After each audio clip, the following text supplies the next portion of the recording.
Hi, welcome to Cliterally Speaking the Podcast. I'm Michelle Doherty. And I'm Emily Lane. We are BFFs dedicated to bringing you conversations between girlfriends over a bottle of wine. Oh, I am so excited about the wine part. Oh, me too. So pull up a chair, grab your glass, And let's get talking. Well, hey, Emily, how are you? Hey, Michelle. Hey, Emily. I'm great. Yes. Thank you. Yeah. I'm thrilled to be here once again in our favorite little home away from home. I know. It feels like we haven't been here forever, but it was just a couple weeks ago. I know. Long overdue. Lots have happened in between then, so. That's right. Yes. So, yeah, it's nice to be back. I was looking forward to it all day long. That's so true. Yeah. And, as each hour passed, my taste buds started getting anxious for what is about to come. Likewise. Yes. I was like, what am I going to drink tonight? And I am so excited about it. Yes. So we have a delicious wine and an absolutely fascinating guest. So where should we start?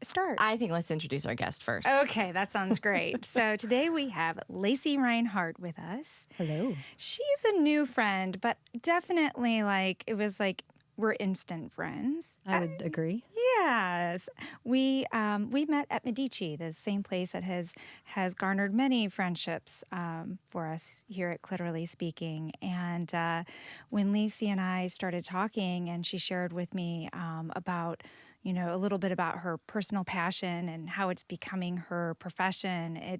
And it's just absolutely fascinating. I was like, "Ooh, I think we need to get you on the podcast." So she is the founder of Haunted STL, and they explore places in St. Louis, places of urban legend, places that have paranormal activity going on. And what I like about her approach is that it's beyond telling a ghost story. She really dives into the historical precedents behind each story. So much of what she does is involved with education and preservation of these great historical landmarks. So we're going to learn a lot today, aren't we, on the episode? Maybe. Fantastic. Well, welcome, Thank you. Lacey, to Thank you. Clearly Speaking the Podcast. Yes. We're looking forward to this conversation. And so what wine are we drinking to accompany our... our ghostly experience. Yes. So I thought, in case things get a little scary today, I thought, why don't we have a little white night to keep us safe? So that is exactly what we are drinking, the White Knight. It is a Viognier from Clarksburg, California. It's 2017.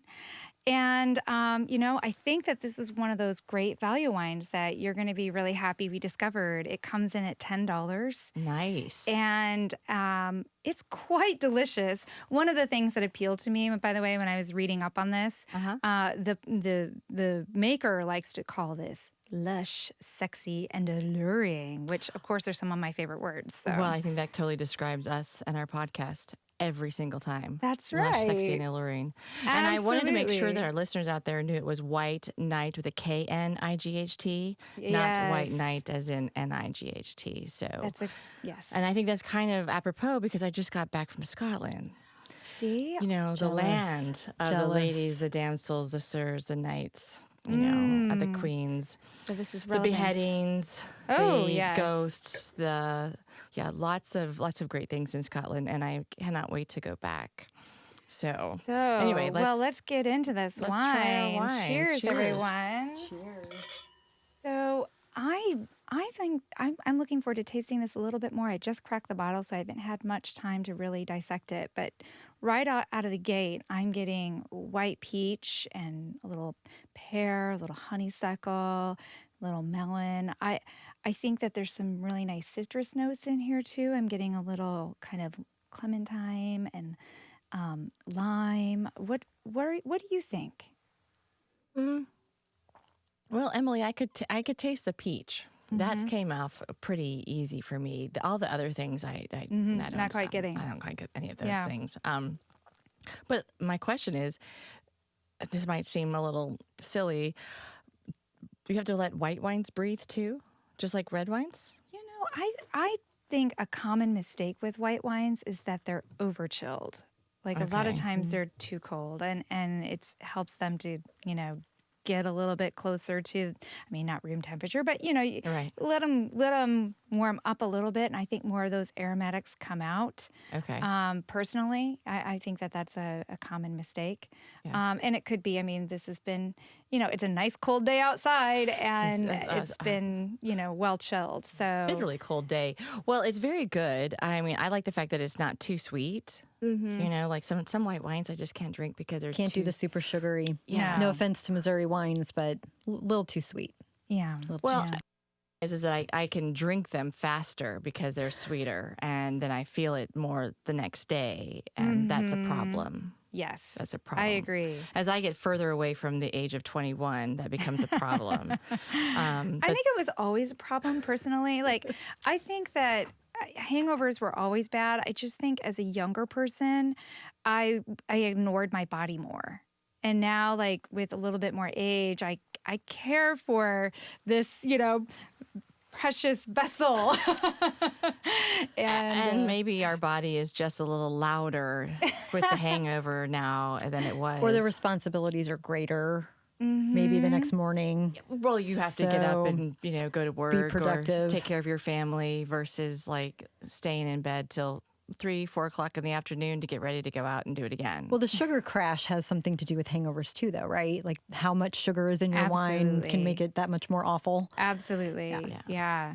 So what about you? What are your taste buds saying, Lacey? I am picking up on something a little spicy in there. I definitely get some spice. I love my wines. I like my French wines. I like my Oregon wines. I have never had this, and I think it's really good. And so especially, what did you say? This was only like $10? Yeah. Yeah. Now, it's I looking it up online, you'll see a price range. I saw it as high as 17, pretty consistently between 13 and 15. Our friends at the wine merchant have it for under 10. So, yeah. And I think the old, I guess, anecdotal evidence leaning toward if it's a screw off, it's not as good is long been dispelled. I think that's not a thing anymore. Definitely true. Yeah, a lot of very well respected wineries are going with this route, which I think it solves a lot of different problems. Problems with bottles being corked, and although there is a great method for getting a bottle of wine open if you don't have a corkscrew. What is that? Please share. A shoe. You can use a shoe to open your wine bottle. Now, we have done this at home, folks. It is true. You can use a shoe. No, so it's like a method of... We'll take a video and show everybody who's got questions about how to do this. I'm sure soon. That's a life hack. But it has to do with taking, you need a shoe that's got a nice hard sole on it, but plenty of cushion in there too, and you kind of bang it against the wall several times. Who discovered this? What desperate person? Does it pop the cork into the wine, or does it pops it out little by little, and then when you finally get it far enough out, it's safe enough to pull. Oh. So Ken and I have done this on multiple occasions. Once when we were locked out of our apartment for several hours, and we were on our way to an event, so we decided that while we wait, we'll just drink the wine that we had. Help the time go by. Exactly. And it worked beautifully. So I have to see this. He was taught the method by a Frenchman. So okay. So it is legitimate. It isn't something he just came up with on the spot just to go, oh, I'm so fancy. Watch me. I learned it from a Frenchman. I thought I was cool. I can open a beer bottle with a lighter, just with the suction and the leverage. And I thought that was a great trick. I can top that. I can open a beer bottle by having somebody else do it for me. I just have to say, "Would you open this, please?" And it gets open. Too. It is amazing. That's saves my fingernails. I don't have to scrape my tender, important palm skin. Yeah. Oh my goodness. That's how I roll. Especially since I got back from Scotland.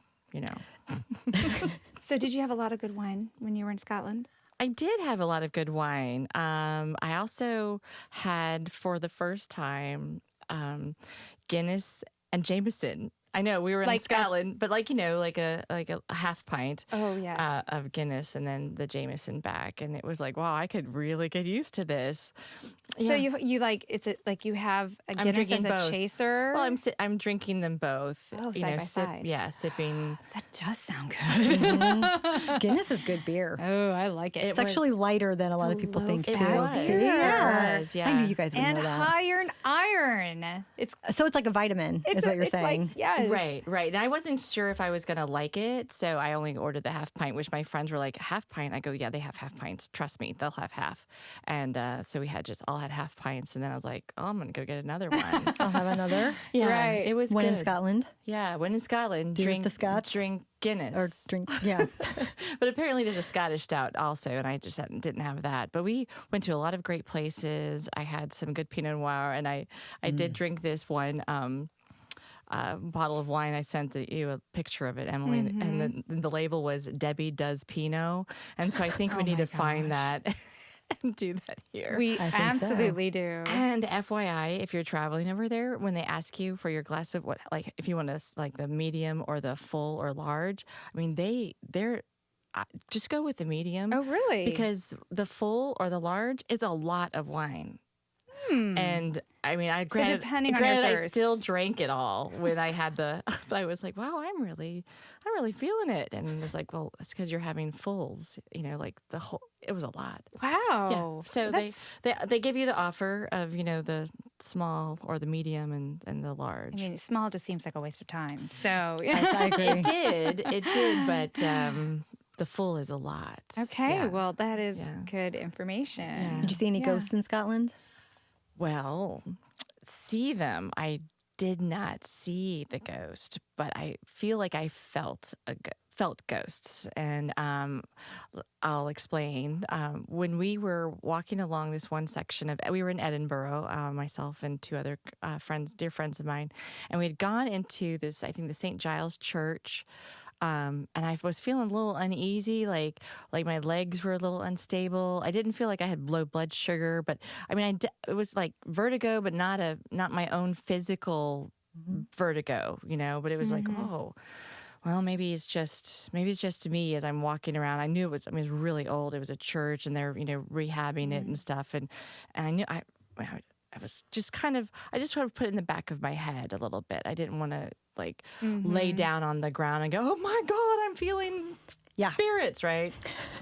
I've met those people. It's a little over the top. Yeah, I didn't want to do that. No, I'm glad. Because I wasn't quite sure. And then we went across the street from that, and we did the Mary King's Close tour. So Mary King's Close, and that's CLOS. The closes are they're like little streets.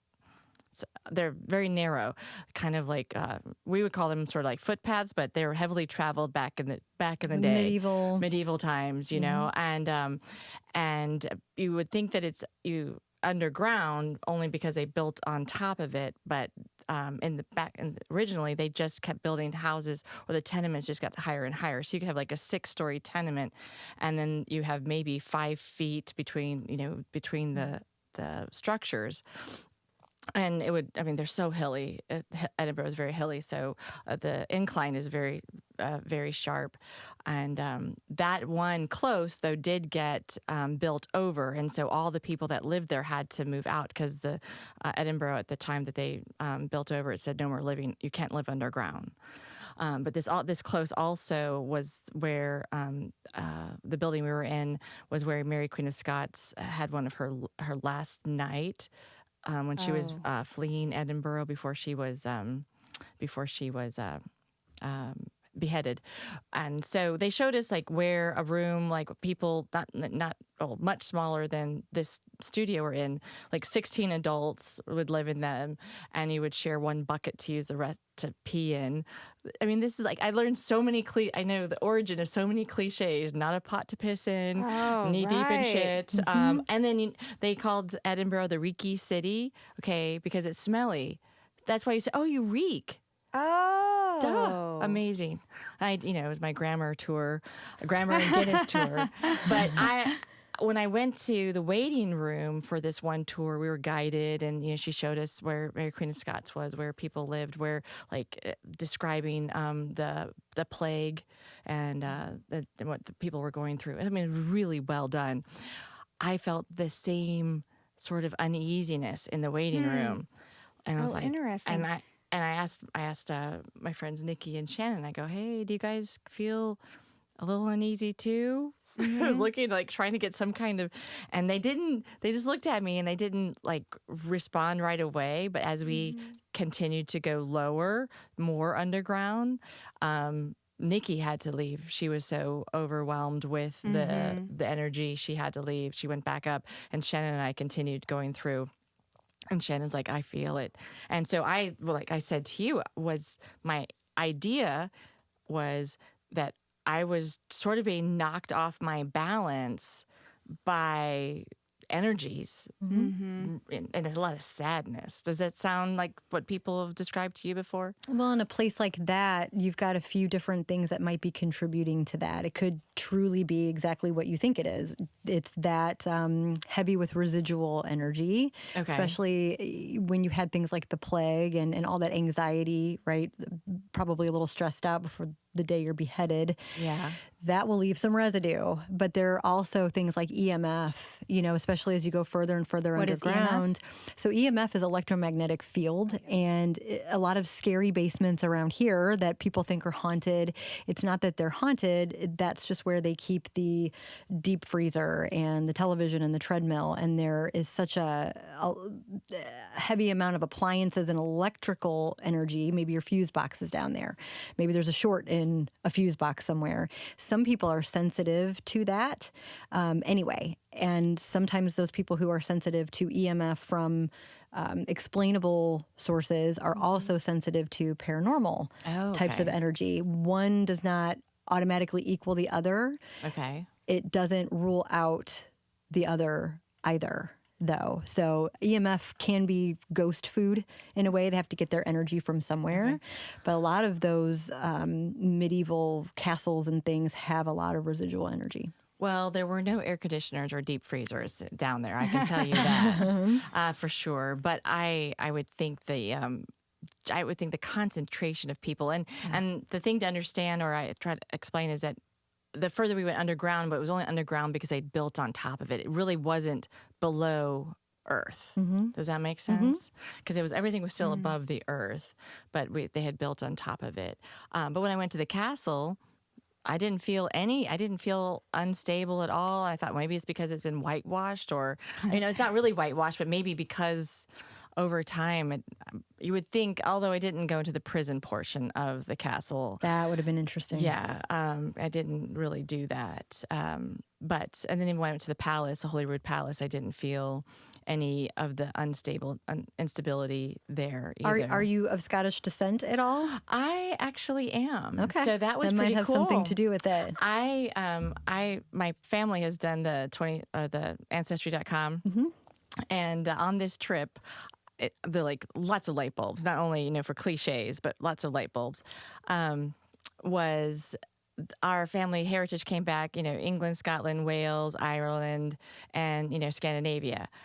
Well, I was unaware how many times the Vikings raided Scotland. I was like, well, now it all makes sense why I feel completely at home in Sweden and I feel completely at home in Scotland. And I think that's on a cellular level as opposed to just, I really wish I lived here.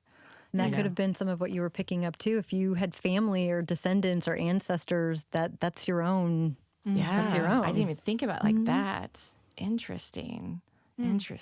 So, Lacey, how did you get into this business? I mean, this is such an interesting field, and what happened that one day you're like, yeah, one day you're like, what made you like this? One day you were just this nice girl working at the flower shop. Yeah, well, I actually have rather eccentric parents, and I grew up most of my life in North St. Louis City, North County. Dad lived in Baden, not New Baden, Baden. And Mom lived in Jennings. And there were no shortage of abandoned buildings when I was a kid. And my dad really gave me an an appreciation for preservation and being able to see in my mind's eye how beautiful a building used to be. To me, urban decay isn't as ugly as it is to some people. My whole family on my father's side is from Old North St. Louis. So, Old North, as they call it, or Hyde Park area, that's sort of where we're from. So I sort of always had maybe an overconfidence that I belonged there, and as soon as I could explore some of these old buildings, I did. And they call it urban exploration. Now it's trespassing, so I don't recommend it. But before everybody had cameras everywhere, it was fun to sort of explore these things, and there would be some odd experiences that maybe I would have, but I didn't really attribute them to paranormal things. However, after spending 20 years working with animals in veterinary medicine and animal welfare, you learn communication without speaking English, especially when you're dealing with, emotional service animals and service dogs and things like that. They're trained to pick up things like diabetic episodes and seizures before they happen. And I wondered why some people couldn't legitimately have some extra sensitivities and not be crazy. I'm from the Show Me State. I don't believe a lot of people who think they have these gifts, who tout them, really do. I think there's some attention seeking there, and I think you have to weed out the lunatics from the people that really have some of those abilities. But at this point, my own curiosity married with just all the different people that I've met in my life and along the way, that I've put together a team of paranormal investigators that have no business being in the same room with each other. What do you mean by that? We have people from both sides of the political spectrum. We've got people of different ethnicities on our paranormal team. You can't expect to communicate with spirits of a bygone era and expect to talk to them the way we talk to people now. I mean, there are some male spirits that wouldn't have talked to me 150 years ago. So sometimes you have to have people that can bridge that gap for you. I think it's a little egotistical when you see some of these shows or some of these teams that walk into a house and demand that the spirit interact with them. Right. That'd be like me going into your house and demanding that you talk to me. Right. It doesn't really work like that. I think if you got to earn some trust. Yeah, exactly. When was, if you remember, what was the first interaction you had with a spirit that left you going, okay, this is legitimate, that what I feel or how I'm feeling? My mom would tell me about the house that we lived in, seeing a full-bodied apparition of a man down the hallway. And she had talked about, a family photo, not just falling off the wall, but forcefully leaving the wall and breaking. And I would say my mom is she has some sensitivities, I think, but it's not something she wants to explore. And I don't know if that has trickled down through the genes or not. I don't really have a whole lot of time to explore that. But there's always been a feeling that there's more than meets the eye in some of these places. But the first time where I knew that was happening was only a couple of years ago. Again, from the Show Me State, I suspected. I'd had, crazy dreams when I was a kid. I had an out-of-body experience when I was 7. Yeah. I could, see my own surgical procedure happening and could tell you all the details about it. But it just felt normal, I guess. And now that I'm surrounding myself with people who have done this for so much longer and know what they're looking at and looking for, I'm realizing how many experiences in the past probably were paranormal and I didn't know it. So interesting. I couldn't tell you when the first real experience happened, but the first time I knew was a couple of years ago. And what was it? I'm dying to know. It was a spirit of a fugitive slave, actually, that wasn't very happy. Okay. And I was with 2 of the women that are on my team now, Jen and Lisa, and we were in a basement of an old building, and they were communicating and Jen has a social worker background, mental health background, and it sounded like she was doing conflict resolution with this spirit. And you don't see that on TV. That's not anything I was used to, and it felt very surreal. But she and Lisa asked the spirit to knock 3 times and make a noise and, let its presence be known, and it did, but I'm the only one that heard it. Oh. I was looking at them waiting for a reaction, and they didn't have one. So that got my attention. And then we could hear the spirit walking on gravel toward us. And there was no everybody gravel. could hear that. Yes. Mm-hmm. And I just remember being really scared. Yeah. And I had just met these women. I did not know them at all. And I pretty much latched on to Lisa and was like, oh my God, oh my God, oh my God. And that, you just know. Yeah. It's on that cellular level, you just know. And that's that caveman fight or flight comes out. And when it's a personal experience, but that's hard to prove. It's hard. I've been around a lot of people. I've been around a lot of believers, and I've been around a lot of non-believers. And I can completely understand, if you haven't gone through an experience yourself, how difficult it can be to believe. Mm-hmm. I love open-minded skeptics. Oh, yeah. Yeah, they're my favorite. Well, you're going to have to help me understand that one a little bit more. It's an oxymoron. I appreciate people who are open-minded enough that they're willing to take a tour with me. And I don't have a scripted tour. I can't do that. It's very conversational. I do smaller tour groups. I like to get a baseline of what information people already bring. What do they already know? What is their area of interest? If you don't believe in entities manifesting, do you believe in metaphysics? Do you believe in some spirituality? Like, what's your level? Right. And I can work with that no matter what it is. Especially the area around here, we've got so many factors that contribute to paranormal activity, whether it's the second largest river in the world that's running through our backyard, the Native American history, the fact that we're on a massive limestone cave system between 2 major river confluence points. Combine that with, cholera epidemics and Civil War history and, all the things that have gone on around here. It's not surprising that we have so much activity.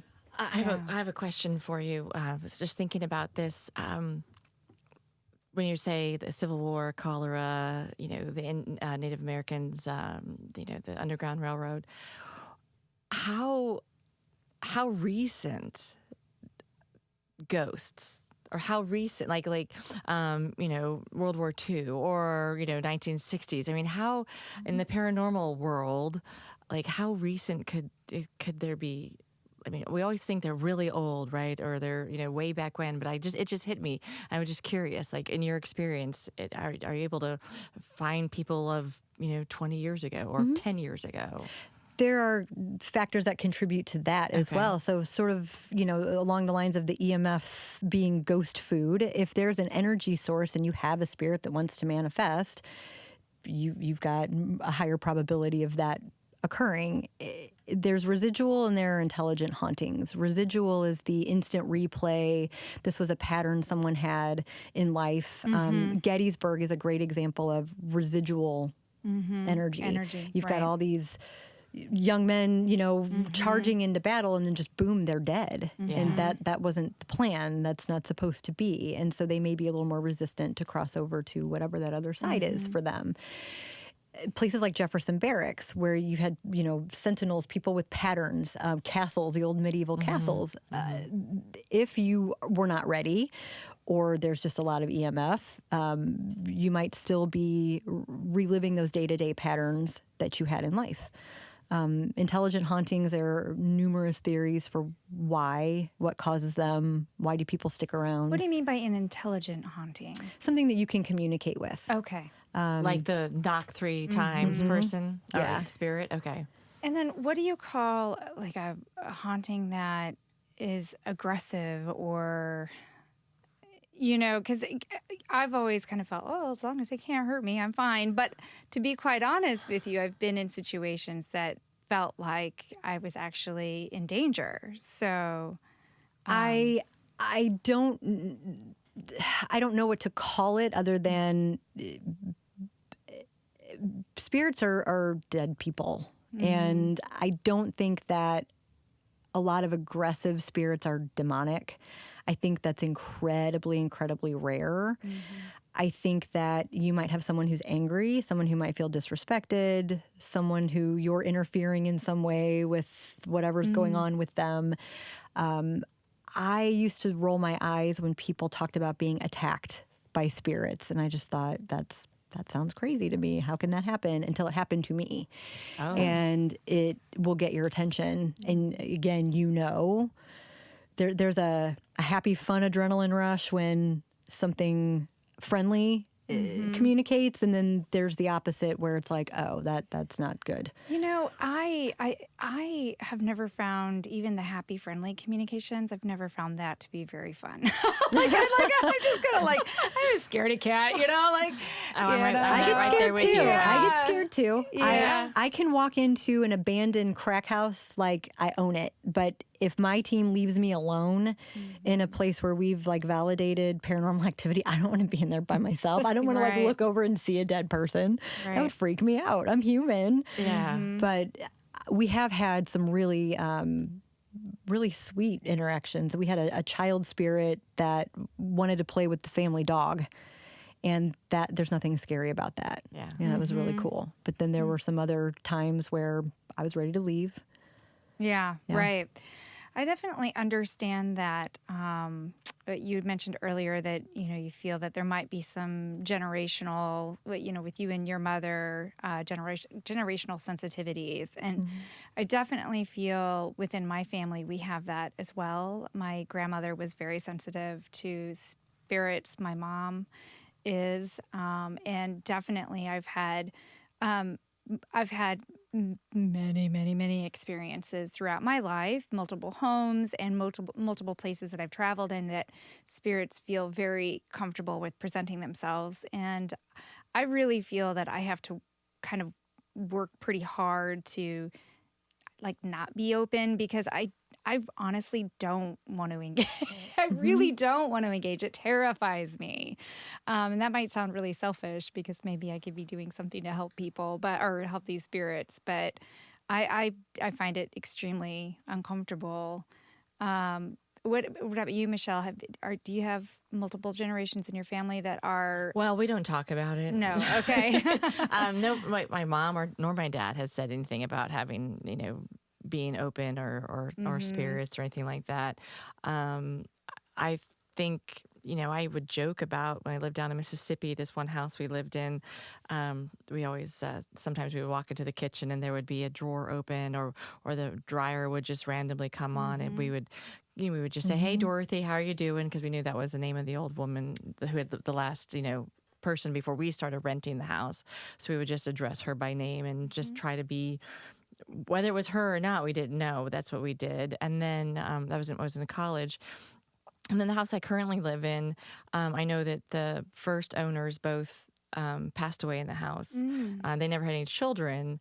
But when I was smudging my house, and I remember going through certain rooms, I was like, "Wow, I feel like I'm walking through quicksand," Ooh, yeah. Just because it was just harder to get through, And I learned it was because that was the room that the husband had passed away in. Okay. So I was like, "Oh, maybe that's what that's about." But then I also know that energy kind of stays with things, and the people that we bought our house from when we did 20 years ago, they were an unhappy couple. And so we had all of their negative energy in the room. Then my ex-husband and I divorced, so with that negative energy. Then I had my parents who split up and their furniture, So I had a lot of things, sort of attached to your property, right? Attached to the property. And I worked pretty hard on, clearing all of that out. I'll, burn sage just because I want to. Let's talk about the smudging aspect for a little bit, because I hear a lot of people talk about it, smudging a space, and, in theory, I understand the purpose of it. In your understanding of it, is how frequently do you need to smudge a space, and why does this work? And yeah, Tell me more about this. There are a million different ways to go about those things. And depending on who you talk to and what their belief system is, they'll tell you, do it in a counterclockwise direction. No, do it from east to west. I mean, everybody's got... Do with all the windows open. Right. Everybody's got their own way. I think some of the non... what's the word I'm looking for? The things that you have to do are smudge around windows and doors, and the idea is that you're clearing negative energy, not necessarily cleansing spirits from a house. Okay. I know people that have that in their repertoire. I don't claim to know how to do that. When people call and they're looking for help or they want an investigation, the first thing I ask is, have you asked the spirit to stop scaring you? Mm-hmm. Have you verbalized that out loud? And I'm getting much more comfortable talking to thin air these days. Right. Doing those things. I didn't used to be so comfortable with that, but yes. There are some people that say you have to do it with a feather, and some people that say, there's even different kinds of sage. There's white sage, there's three sisters. There's Well, wouldn't you think, though, if we just laid it out there, what works for you as the person smudging, if you believe it, then that's what you need to do. I mean, I think that's really most of it. I mean, if you're doing something that you don't believe in, then it's not going to work. Mm-hmm. If you're like, but if you're committed to it, then you should feel good about what you're doing. Because you are by having that practice, you're putting that intention and energy into that space, which has a purpose and has a an outcome. Right. And that's something that, again, to me, whether you're having a theoretical physics conversation with someone, you're listening to Neil deGrasse Tyson, or you're talking to one of the witches on my team, it's the same conversation. It's, it all comes down to focusing your intention and energy. And I believe, and I could be wrong, I've never been dead, so I can't say I've been to the other side and confirmed this, but I just have this feeling that we are stronger than just about anything that might be occupying our homes or businesses. So, just having a conversation as though this was a living person typically yields results for me. When you said just, it can be as simple as asking the spirit to stop. So one of my experiences, I used to stay at a bed and breakfast in Milwaukee, and I for 6 years, I stayed there with great frequency. And upon checking in my very first time, it was apparent to me that there were things going on there. And it was, the whole, seeing shadows behind you, kind of, all those, and just the feeling of the air, and I could feel it. And I asked the owner of the home at the time, hey, what's going on here? She's like, well, here's a glass of wine. Let's talk about this. And so there were several spirits in the house. It was a very, very old home. And early on, I was getting ready to take a shower. So I close all the window blinds. I go and take my shower, and then I come back in the room, and all the window blinds had been opened. And so I was like, okay, so she doesn't like the windows to be shut. Okay, she's in this house all the time. I get it. You'd want to see the outside too, So anyway, I kind of made a deal that every time I would close the blinds, I'd leave one at least open or partially open for, and she respected that. And I know that this was Aunt Pussy, so she was, right, that was, her name was Aunt Pussy. So there was Aunt Pussy and a few children, and So, because she's French. Yeah. I had asked the bed and breakfast owner at the time. I was like, I told her about the blinds. She's like, oh yeah, that's Aunt Pussy. She doesn't like the windows to be shut. So because I was there with frequency, and because I honored her request, she started getting very comfortable with me and would spend a fair amount of time in my room. And it got to the point where she would come and sit on my bed at night and look out the window.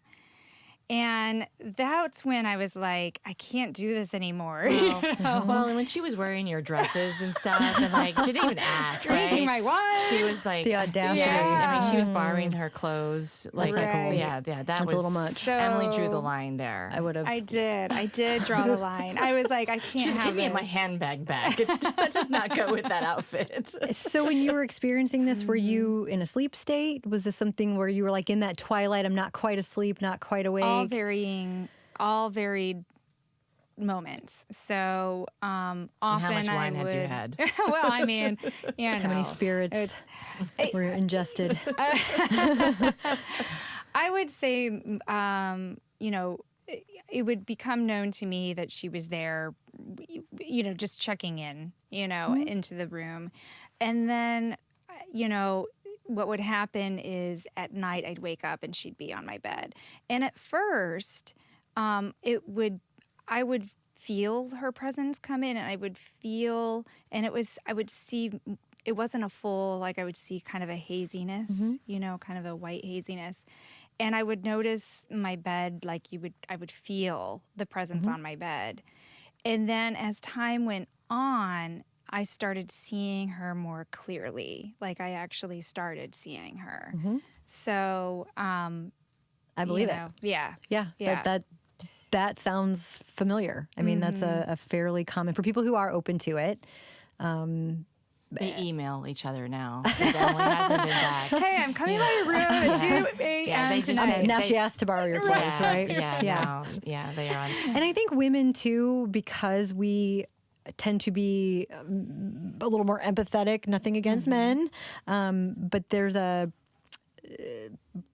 communication on a deeper level sometimes. We're more feelers. Women tend to be a little more easy to pick up on. I just in my experience, it certainly seems. We're usually tend to pick up on things a little bit more than the living world as well. Right. Yeah, Ooh, nothing this person against has men, a creepy but we vibe. definitely A little more observant. a little more. Yeah. Yeah, we've been sensitive energies. But I think we need to take a quick break because some of us need some more wine. Definitely. And then we will come back and continue talking about your experiences, Lacey. This is fascinating. Sounds great. All right. Yeah, I was just getting ready to say, like, transition I think we've that gone, like, how long? I know, it's one of our longer first halves. So, Is no, your I was... other person here? Because it's Probably. We can invite her to come at least hang out in here, We're at 40 minutes, no break? Jiminy Christmas. So... Emily, you talk too much. What I wanted to... Should I go see if she's here? Yeah, go see. She's Denise? welcome to come. Denise, she's welcome to come sit. I was just thinking about how, the transition I was interested in making, and maybe we could do this coming back, is, picking up on energy. That's kind of what this is. It's energy in all different forms. Yeah. And, it's related to the same kind of energy that we might pick up on if we're in an elevator with a creepy person. It's just all different forms of energy and intuition. Right? So, anyway. The ability to read people. Yes, that's right. It is Rose. Yeah. Is she not here? No, she's here. Oh, she is. Oh, okay. She just stay up there. Oh, really? Okay. I'm just getting some air. Okay. Get some air flowing. Is she creeped out by the subject matter? Oh, no, I didn't. Okay. Know what the subject matter was. No. Sometimes. I just told her we were not yet done. Okay. Okay. So, Okay. All right. So, where are we going? well, I had kind of a follow-up statement that I wanted to make on that. And then from there, I think it would be fun to explore. Where's she going now? What she's doing Yeah. now? Where you're heading. Exactly. We can do that. Yeah. Okay. It's been a ride. We're going to do that in 3 minutes. Sure. I'm an auctioneer, a paranormal auctioneer. Yeah. This is good. I have to have a little bit of food. Yeah, do indeed. Okay. We're ready when you are, Sam. All right. Okay, we are back. So as we were leaving, I thought, leaving for our break anyway, a thought had come to mind because we were just talking about spiritual energy, and how women, we can be a little bit more naturally intuitive and empathetic. And it just made me think of how, speaking of intuition, a lot of times we can kind of pick up on various factors when we're near somebody. Like we can intuitively tell if they're sad, or intuitively tell if they're creepy, right? And so I guess my thought is like, this is all energy, right? They're putting off a vibe that we're picking up, which is really no different than spiritual energy. Well, it's maybe a different form of energy, but it's kind of in the same thing. I agree. Does that? I agree. Yeah. I think the approach that my team takes to spirit communication, treating it like we are talking to a living person that we just can't see, makes a difference. Do you think that often they don't know that they've passed, or do they? I think sometimes that's the case, I see dead people kind of thing. I think, again, harking back to, the cholera epidemic or, the plague, things like that. I mean, you could be healthy in the morning and dead by night. Battlefields, Gettysburg seems to be ground zero for sightings, actual sightings of apparitions, and that makes a lot of sense to me. Again, all this energy of these young men charging into battle and then just boom, they're dead. I think there is something to that. Well, Lacey, you keep talking about a team, that you have a team, and Emily said that you run Haunted St. Louis, or Haunted STL. What exactly are you doing in St. Louis? What is your focus?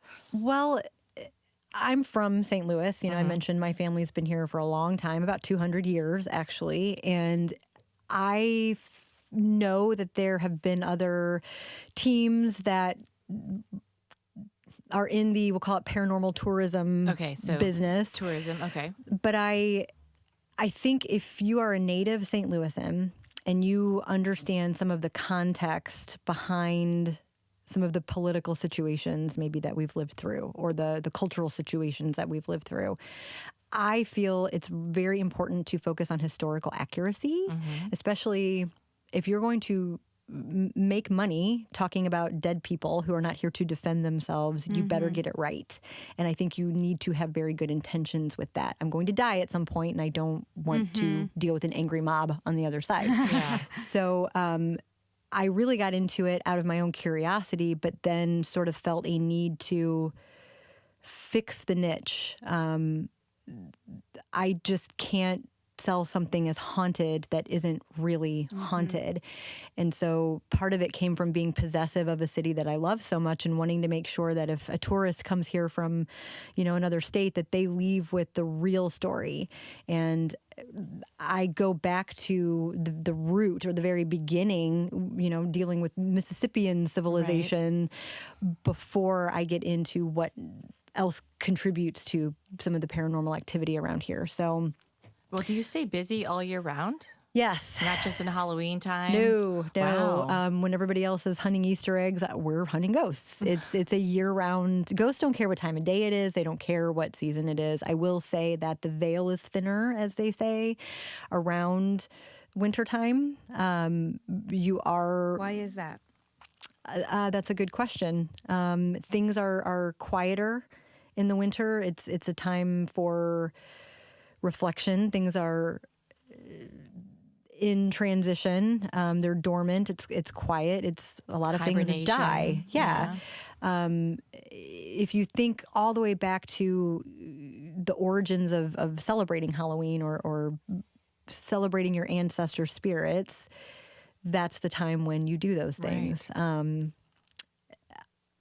Samhain is sort of the real Halloween. Looks like Samhain on your calendar. That's the day that you would pay homage to your ancestor spirits, and that is when the veil is the thinnest. According to what religion or I would say, to put a blanket on it, paganism. Okay. I know a lot of people. I personally am agnostic. I know too many people that believe so strongly in different things that verdict's out for me on a lot of that.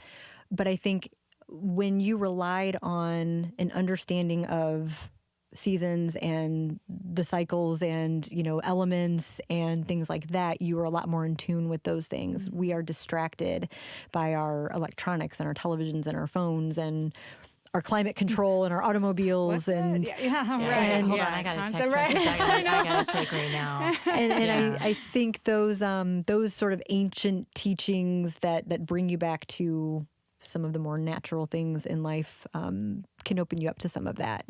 And that's typically the season that makes the most sense if you want to.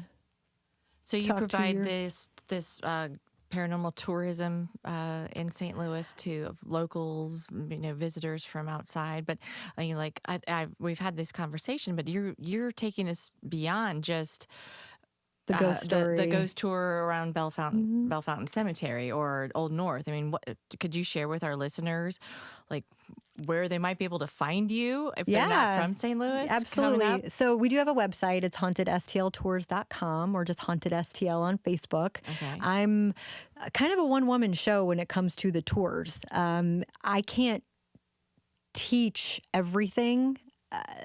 So I like to be a little possessive of that aspect of it. I like to give private tours. I think the largest group I've had was maybe 15 people, and that was an all day. They had me for 12 hours. I mean, we were all over the place.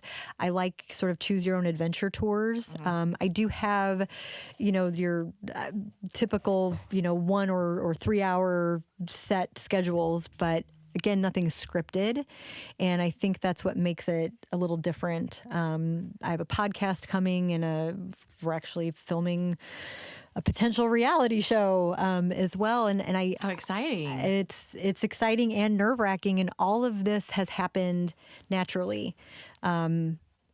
We have to be authentic with how we do things, and everything from just the misfit toy group of people I have on this team to the way we give the tours to some of the hidden places that I know about that are sort of off the beaten path make it all work. Well, I have this a belief, and I've stated it on this show before, that when you're doing what you're supposed to be doing, things just fall into place and doors open. And it sounds like this was a love of yours for your whole life, and then you sort of massaged it a little bit and volunteered here and there, and then you took like a giant leap a year ago to say, I'm gonna do this.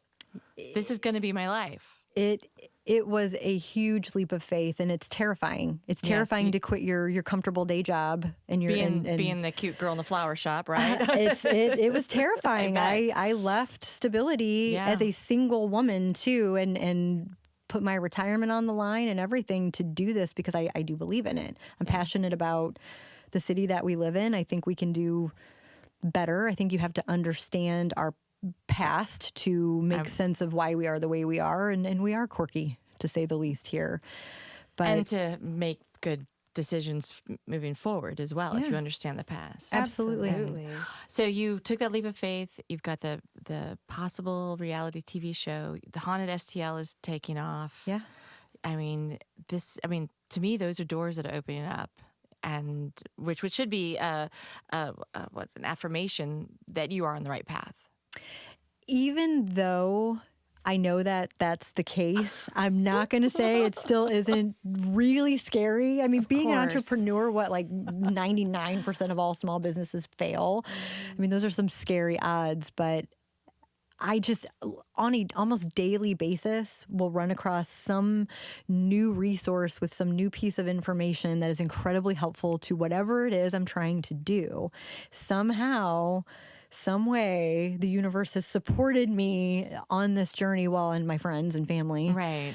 But I think when you try to do things the right way and for mutual benefit as well, like I'm not going to present something as though I'm the expert in that field. I will bring the person with me that is, and we'll talk about it together. But I'm open to learning from other people. I volunteer at Bell Fountain Cemetery. It's a beautiful, historically rich, amazing place to be. And just the other archivists and volunteers that work there, I learn something new all the time. And that just grows the network even larger. And I mean, I know you're tremendously busy, but it sounds to me like you are accumulating a wealth of knowledge that would be really great turned into a book or a blog, or, the resources that you have, from everything from I'm a new entrepreneur doing something new and I need something daily that inspires me and gives me hope, to here are the things I'm doing to expand my knowledge about my industry. Like, it all sounds fascinating to me. I just keep bringing my friends along with me and the people on my team along with me, if nothing else, to bear witness to some of these things that are happening. I can't possibly process all of the things right now with as much time as I would like to. I am bordering on insanity with some of the big projects and all of the possibilities right now. It's amazing. It's still terrifying. I want to do things the right way. And, you can have too many opportunities where you're doing too many things poorly and not enough very well. Very true. But I think the path that's sort of laid out for me is the right one right now. Yeah, it feels like it to me, definitely. What is the name of the reality show? It doesn't have a name yet. We just started filming Friday, actually. Okay. And so it's a concept. It's a concept, and it's being... There's some creative direction from a fairly well-known network. I'm not sure if I can say what that is just yet. Yeah, don't do anything. But better not get in trouble. Yeah, no need to get in trouble.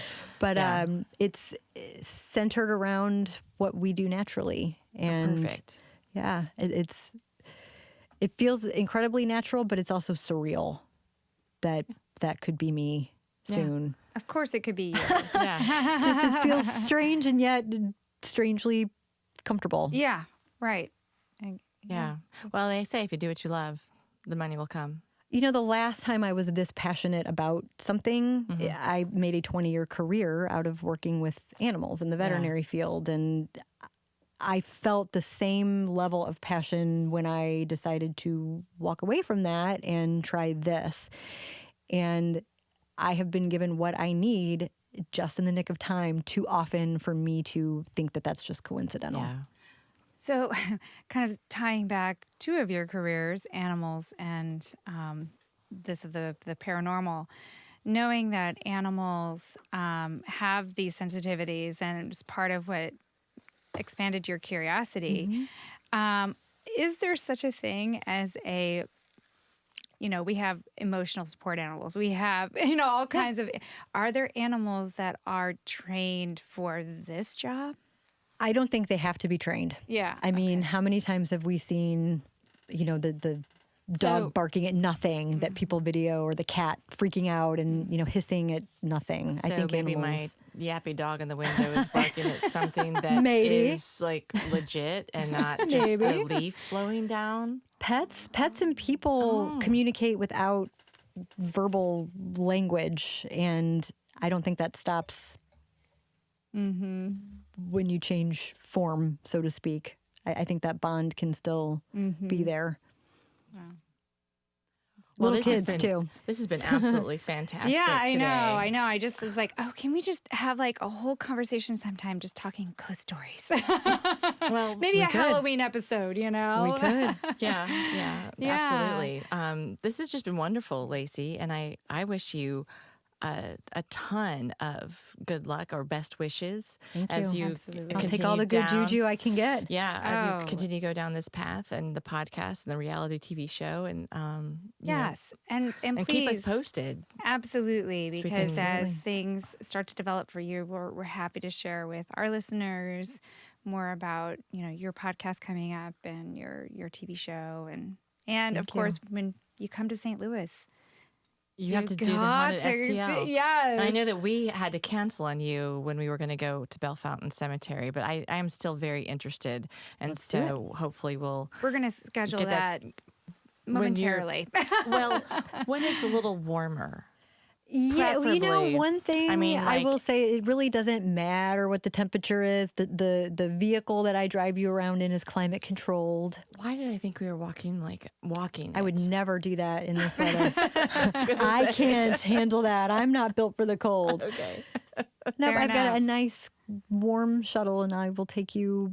You can get in and out as much as you would like. Okay. Well, then that's great. Then we don't need to push it off as far into the spring as we thought we were going to. Maybe in a few weeks here. So cemeteries look cool with a little snow. Well, we'll make sure to, when we do take the tour, take lots of photos, and we'll share them with our audience. You never know what you'll get in those photos. That's true. Right. And I'll put it out there. And if there's somebody that's listening that's in St. Louis that wants to come along with us, please send us an email and we'll try to get that sorted out. Maybe it's some kind of Cliterally Speaking the Podcast tour of Bellefontaine Cemetery. All the really marvelous, amazingly cool women that are buried there. Oh, that's a whole other side project. There are some women that we didn't even know were of any historical significance until recently. Fantastic. They have trusted me, for which I am very grateful, to work cataloging some of the things that the cemetery has in its possession, and that's everything from paperwork that archives very interesting things to photographs and artifacts. And yeah, there are a lot of very influential women that their story has either been intentionally muted or miscommunicated, and maybe unintentionally, but there are a lot of women that deserve to have their stories. Well, that would be good hands. I think they're in very good hands with you. Thank you for that. It's a responsibility I don't take lightly. There are a lot of other people working on bringing their stories to light, and I feel fortunate to get to participate in that. Keep us posted on that project as definitely. well. That sounds very fascinating. So, well, thank you so much for joining us, Thank Lacey. you for having me. We look forward to so many more conversations with you. A lot more to come. Yes, absolutely. Well, cheers, everyone. Cheers. Sweet, peaceful dreams and no ghosts by your bed. Stay off my bed. So like us on Facebook and Instagram and Twitter, and follow us on all of our socials. Yes, absolutely. Subscribe. And tell your friends. Tell your friends. Leave reviews. That's the way that other people can learn about us here at Cliterally Speaking the Podcast. And thank you, as always, for being such wonderful listeners. That's right. Thank you for being a part of our Cliterati. Have a great day. Bye-bye.